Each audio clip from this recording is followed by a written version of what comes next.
Hello and welcome to this video guide for the Hellborn Grenade Psycho. So with this build you'll be able to use elemental grenades as a primary weapon, and you'll also be able to play like any other Hellborn Psycho using elemental weapons and status effects to melt your enemies. So let's start with the Hellborn component. If you've never built a Hellborn Psycho before, as soon as you invest into this right skill tree called Hellborn, uh, these initial starter skills will give you the chance to light yourself on fire when you're dealing fire damage to other enemies. So people will be wondering, why do you want to do that? Because if you're applying fire damage over time to someone else and you're applying fire damage over time to yourself, you're just going to be killing yourself, right? Yes and no. So there's two things to this. One, when you're on fire, you receive a lot of benefits from this right skill tree. And the second is you've really got to know how to invest your points so that you're not killing yourself. So let's start with not killing yourself, because if you're in a down state, you lose the self-immolation, you lose your on fire bonuses, all your damage goes out the window, and you're in a pretty difficult spot. So staying alive is going to be the first priority here. Which is why one of your first skills you're going to want to nab is Numbed Nerves. This will give you some damage reduction when you're on fire to stop yourself from burning to death. It'll also reduce the incoming damage from your enemies. So a really good one to have. The other skill you don't get till much further down, which is why this going Hellborn straight up can be a little bit tricky up until about level 25 or whatever. Elemental Empathy though means that when you deal status effect damage to somebody else, so we're not talking about bullet damage, we're talking about actually applying damage over time effects to enemies. When they are receiving those burns, shock damage over time, whatever it is, you will heal a portion of that damage. So this is how you can keep yourself alive as well. And then Raving Retribution will assist with that by just putting everybody around you on fire. Anytime when you're on fire and someone shoots you, it'll shoot a homing fireball back at an enemy.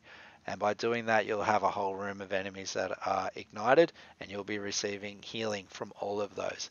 Another useful skill here is Delusional Damage, which means that you can now self-immolate by applying any status effect. So I generally run around and just focus on slagging things, and I'll be igniting myself doing that.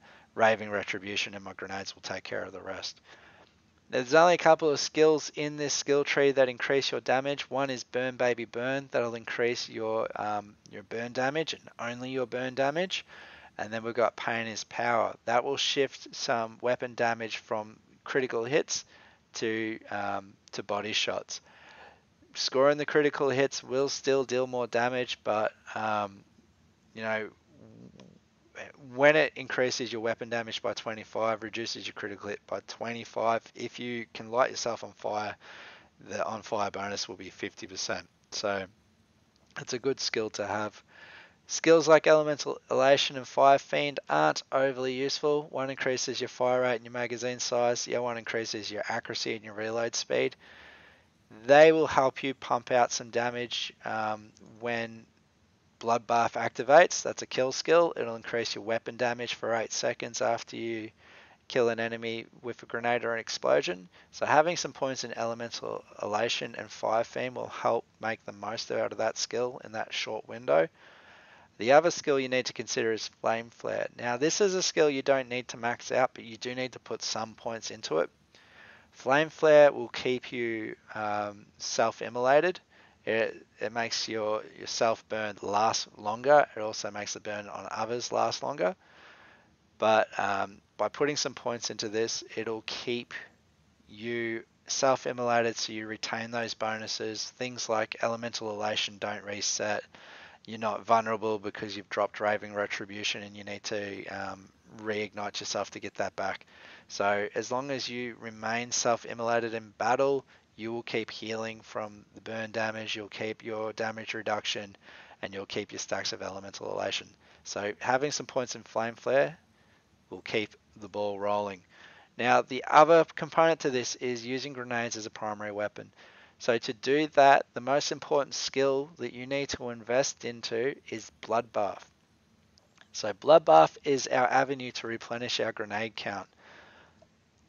How it works is it's a kill skill. If you can kill an enemy with a grenade or an explosion, it'll trigger that enemy to have a chance to drop grenades. Now, if you can invest enough points into this to exceed, go beyond 100% chance of that enemy dropping a grenade, any additional percentage that you have earned will go towards that enemy dropping a second grenade. So with 10 points here, I've got a 150% chance that the enemy will drop grenades. That's one guaranteed grenade and a 50% chance that they will drop a second grenade. The other cool thing about this skill is it increases your weapon damage depending on how many Bloodlust stacks you have. So with 10 points here, we've got 5% per stack, there's 100 stacks. That means that there's a maximum 500% increase to my gun damage for 8 seconds after I get a kill with a grenade or an explosion. That is a pretty big boost to your weapon damage. So it's a great skill to have. The downside here though is there's only 2 class mods that will actually increase Bloodbath. So one is the blister type class mod, and I would be going for a blue rarity that puts 6 points into this skill because the other 2 skills the blister class mod offers are pretty useless. The other one is the legendary Reaper class mod, which I'm using. The benefits you can get from the legendary Reaper class mod is that the kill skill duration is much longer on the Reaper class mod, and it gives you some other handy skills like Thrill of the Kill and some extra points in Fuel the Fire. There's a couple of skills here that the Blister class mod offer, but they're going to be relatively useless. So I've tried doing this build with speccing around melee damage as well, and Buzz-Axe Rampage and things like that. But the thing is, to really get the benefits out of melee damage, you've got to go to the bottom of the Mania skill tree, which isn't something we want to do. I want Blood Explosion and I want Raving Retribution. And the reason why is because these 2 skills will provide opportunities for enemies to die to explosions and drop more grenades. So Raving Retribution, the explosion is when the homing fireball connects with the enemy. It's not the damage over time effect that gets applied afterwards. So it will do a chunk of damage when the fireball lands, and if they die to that chunk, they will drop a grenade. Now with Blood Explosion, that's based on excess damage. So overkill damage is what they call it. Any damage you deal to an enemy that was not needed to kill that enemy is considered overkill damage. Blood Explosion takes that extra damage that wasn't needed, it multiplies it by 5% per stack. So if you've got full Bloodlust, that's a maximum of 500% increase to that damage, and then it'll apply it to all enemies in a small area. Now this is where this build gets really cool, because you'll use a grenade like the Fastball that has a massive amount of damage on its weapon card and is designed to only hit one enemy. If you can kill an enemy, if they're really weak and you hit them with this, and that's increased by 500% and applied to everything else around it, you are going to just take out a group of enemies with one grenade. They're all going to drop grenades, and you're going to have too many grenades to know what to do with, know how to deal with it. So this is how this build works. With the Fastball, you will need to practice a little bit with it. There's a gameplay video that shows how when you are aiming the Fastball with a gun out, you've got to aim a little bit to the right of your target and compensate for the grenade drop. When you throw the grenade, the character will lean to the left when they release it. So you'll have to practice aiming with this thing to make sure that you are hitting an enemy dead on with it. And with a bit of practice, you'll be able to do that consistently. Another couple of things that help with this build is the Rough Rider for some additional damage resistance. Capacity on the Psycho is useless, so increasing that max health is really good. And again, the relics is doing the same thing. I'm increasing my max health there as well.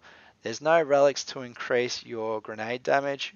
I'm not using my action skill at all, but you could also increase an element of your choice there to get damage that way. Anyway, with the other skills here, there's a lot in the Bloodlust skill tree that you're not going to get much out of. Things like Blood Overdrive, looks at face value, looks like it's a good skill, but unless you're willing to invest a lot of points into melee damage, you're just not going to be dealing enough melee damage to really get much out of that skill. So again, I'm using the Legendary Reaper class mod. That class mod really is designed to go to the bottom of the Mania skill tree and the bottom of the Bloodlust skill tree, and a little bit of the Hellborn, but it's based around melee damage for the most part. Give this build a run. This has been probably one of my most enjoyable ones. It probably works a little bit better using explosive grenades rather than elemental grenades, but a lot of fun. Give it a go.